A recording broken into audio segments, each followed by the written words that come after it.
దేశంలో private hospital పరిస్థితి ఎలా ఉందనంటే ఒక చిన్న వ్యాధితో హాస్పిటల్కి వెళ్తే దాదాపుగా కొన్ని లక్షల వరకు ఫీజులు వసూలు చేస్తున్నారు. దాదాపుగా ఒక చిన్న మోషన్ ప్రాబ్లం ఉందని యశోద హాస్పిటల్కి వెళ్తే 80,000 నుండి 2 లక్షల వరకు ఫీజులు వసూలు చేశారని మనతో పాటు ఒక బాధితున్నారు. మాట్లాడదాం, ఎక్కడి నుంచి ఎలా వచ్చారు, అసలు ఏంటి వాళ్ళ ప్రాబ్లం ఎలా వచ్చిందని చెప్పేసి తెలుసుకునే ప్రయత్నం చేద్దాం. అన్న, ఏంది అసలు యశోద హాస్పిటల్కి పోతే మీ పరిస్థితి ఏమైంది అసలు? యశోద హాస్పిటల్లో మా బాబాకి ఫుడ్ పాయిజన్ అయింది. ఫుడ్ పాయిజన్ అయితే మోషన్స్ అవుతుందని చెప్పి ఆడికి ఏదన్నా జనరల్ గా మెడిసిన్స్ ఇచ్చి లేదా ఇంజెక్షన్ ఇచ్చి పంపిస్తారేమోనని అనుకున్నాం. తర్వాత ఏమైందని అంటే యశోద హాస్పిటల్లో ఒక ఈవినింగ్ మేము 5కి అట్లా అడ్మిట్ అయ్యాం. మళ్ళీ నెక్స్ట్ డే ఈవినింగ్ 5:30కి అట్లా డిశ్చార్జ్ అయ్యాం. ఆ డిశ్చార్జ్ అయ్యే క్రమంలో జరిగినటువంటి కొన్ని దృశ్యాలు మేము అబ్జర్వ్ చేసినాయి. ఏంటంటే ఆ హాస్పిటల్లో కేవలం ఒక 3 టైమ్స్ డాక్టర్లు వస్తారు కదా, 3 టైమ్స్ డాక్టర్ వస్తూ ఉంటే ఆ డాక్టర్లకి 3 టైమ్ వరుసగా 3 డాక్టర్లు వస్తారు. ఒక డాక్టర్కి 3,000, ఒక డాక్టర్కి 2,000, ఆమె వెంబడి వచ్చేటువంటి నర్సుకి 1,500. అందులో బిల్ ఛార్జ్ చేసినటువంటి దృశ్యాలు.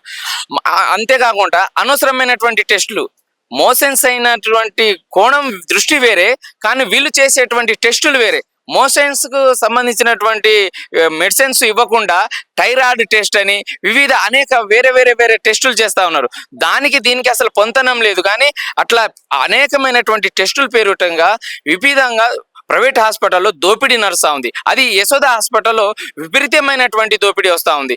అంతేకాకుండా మేము చిన్నగా అసలు ఏంది ఇంత దోపిడీ ఏంది?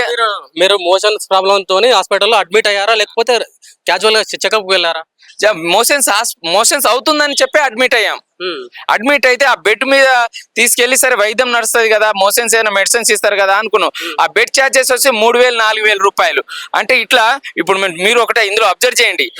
ఈవినింగ్ 5కి మేము అడ్మిట్ అయినాం PM కి, మళ్ళీ ఈ ఈవినింగ్ మళ్ళీ నెక్స్ట్ డే ఈవినింగ్ డిశ్చార్జ్ అయ్యాం కదా.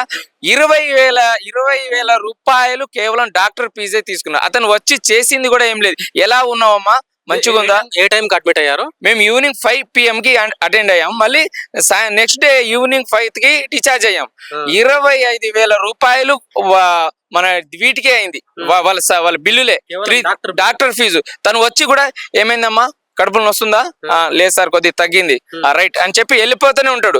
ఆ అమ్మాయి వేరే ఏదో ఇంకోసారి వచ్చి ఏదో మెడిసిన్స్ రాస్తాడు, వెళ్ళిపోతాడు. ఆ స్లిప్పులు మెడిసిన్ తీసుకురమ్మని చెప్పి నర్సు చెప్తారు. వీటికి కేవలం ఆ డాక్టర్ ఒక డాక్టర్కి 3,000, ఇంకో డాక్టర్కి 2,000, నర్సుకు 15,000. ఇట్లా ఈ విధంగా మొత్తము 25,000 రూపాయలు ఛార్జ్ చేస్తారు కేవలం డాక్టర్ ఫీజు. మళ్ళీ టెస్టుల పేరు మీద చేసినటువంటిది అది వేరే. మళ్ళీ అదే విధంగా వేరే మన మెడిసిన్స్ పేరు మీద అనవసరంగా అవి యూజ్ చేయలే, కానీ అన్ని తెప్పించుకుంటున్నారు. మళ్ళీ ఇవి యూజ్ చేస్తున్నారా లేదా అనేది మమ్మల్ని లోపల రానియట్లేరు. అట్లా ఆ విధంగా మొత్తము సుమారు చూస్తే 1,20,000 పై చిలుకు బిల్లు వచ్చింది. ఆ బిల్లు విత్ బిల్లుతో సహా ఉంది మన దగ్గర. వన్ డేకి ఈ విధంగా దోపిడీ చేస్తా ఉన్నారు. ఈ ఫీజుల దోపిడీకి అరికట్టాలని మేము అనేక సార్లు కూడా అనేక ఉద్యమాలు కూడా చేశాం. సంఘాల రూపంలో కావచ్చు, DMHO గారికి కూడా వినతి పత్రం ఇచ్చాం.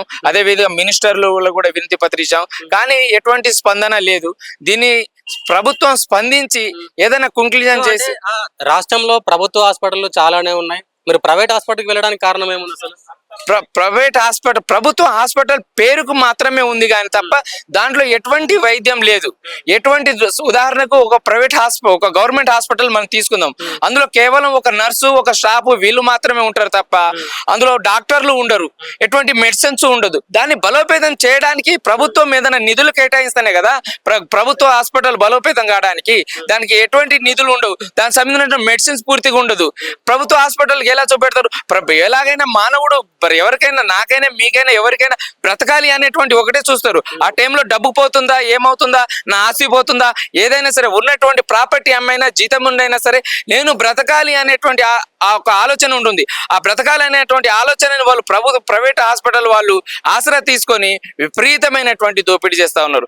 ఈ ప్రభుత్వం స్పందించి ప్రభుత్వ హాస్పిటల్ని బలోపేతం చేస్తే ఇంకా మెరుగైనటువంటి వైద్యం అందుతుంది, న్యాయమైనటువంటి ప్రజలకు వైద్యం అందుతుంది. దీనివల్ల అందరికీ ఉపయోగం ఉంటుందని నేను తెలియజేస్తున్నాను. 1,20,000 మీరు ఫీజు కట్టారా, లేకపోతే ఇంత ఖర్చు అయింది ఎందుకని క్వశ్చన్ చేశారా? క్వశ్చన్ వేసాము అంతే అని చెప్పి బయటికి వెళ్ళగొట్టేస్తున్నారు తప్ప వేరే ముచ్చట మాట్లాడడే లేదు. విపరీతమైన వేరే 1,20,000 కట్టాల్సిందే, అక్కడ సిలిండర్ అవ్వాల్సిందే తప్ప లేకుంటే వేరే ముచ్చటే లేదు. కాబట్టి అప్పటికప్పుడే కట్టేసుకుంటా ఉన్నారు. 10,000, 20,000, 30,000 డిపాజిట్ చేస్తూనే ఉండాలి, లేకుంటే అక్కడ కుదరదు. ఇంకో 10,000 అంటే వాళ్ళకు ఆ డబ్బులు ఎంత ఇస్తున్నారు, వీళ్ళకు ఎంత ట్రీట్మెంట్ చేస్తే బాగుంటది అని చెప్పి వాళ్ళు డిపాజిట్ చేస్తారా లేదా అనేది కూడా దాని అమౌంట్ డిపాజిట్ చేస్తేనే అక్కడ వైద్యం అందుతుందా? అమౌంట్ ముందు డిపాజిట్ చేస్తేనే వైద్యం చేస్తారు తప్ప లేకుంటే వైద్యం చేయరు. ఎందుకంటే ఆల్రెడీ సూపర్వైజర్ అబ్జర్వేషన్ చేస్తా ఉంటారు. పలాని ఉదాహరణకు అజ్మీర్ బిచ్చా ఉన్నారు అనుకో, ఈ క్యాండిడేట్ డిపాజిట్ ఇంకా చేసాడా, అయితే ఇంకా అదనంగా ఏమే ఇవ్వాలి అని చెప్పి అనవసరంగా విపరీతంగా టెస్టులు మెయిన్ గా ఏంటంటే ఇక్కడ లాజిక్ ఏంటంటే డాక్టర్లు ఉత్తిగానే రావటం, వచ్చి ఏదో పేషెంట్ ని అడిగినట్లు చేయడం, వెళ్ళిపోవడం, వాటి మీద ఎక్కువ ఫీజులు దోస్తా ఉన్నారు. బెడ్ ఛార్జెస్లు ఎక్కువగా వేస్తా ఉన్నారు. అనవసరమైనటువంటి వివిధ ఖర్చుల పేరు మీదట ఛార్జెస్ ఎక్కువ వేసేసి. ఎప్పుడు జరిగింది ఇన్సిడెంట్? కేవలం 2వ నెల 4వ తారీఖు నాడు జరిగినటువంటి ఈ సంఘటన. బిల్లుతో సహా ఉంది, మీకు ఇవ్వమని ఇస్తావు. ఇప్పుడు మీరు కూడా దీనిపైన అంటే మీకు ఇట్లా జరిగింది కాబట్టి దీనిపైన పోరాటం చేస్తున్నారు. సో ఎలా చేయబోతున్నారు దీనిపైన? దీనికి మా రాష్ట్ర కార్యవర్గం చాలా సీరియస్ గా తీసుకుంది. అంతేకాదు ఆ రోజు జరిగిన గతం నుంచే మేము ఆల్రెడీ సర్వేలు నిర్వహిస్తా ఉన్నాం. అన్ని ప్రభుత్వ హాస్పిటల్లో POW ద్వారా మేము అన్ని ప్రభుత్వ హాస్పిటల్లో సర్వేలు చేస్తా ఉన్నాం, ప్రైవేట్ హాస్పిటల్లో సర్వేలు చేస్తా ఉన్నాం. ఈ దోపిడీని అరికట్టాలనేటువంటి ఉద్దేశంతో ఎన్ని హాస్పిటల్ ఉన్నాయో దాదాపు మొదలు పెట్టుకుంటే పెద్దపల్లి కానుంచి సూర్యాపేట కానుండి వరంగల్, ఖమ్మము అన్ని హాస్పిటల్లో సర్వేలు కూడా నిర్వహించాం. ఆ సర్వేల రిపోర్ట్ల ఆధారంగానే ఈ రోజు చర్చా వేదిక మన హైదరాబాద్ కేంద్రంలో నిర్వహించడం జరిగింది. రైట్, విన్నారు కదానండి.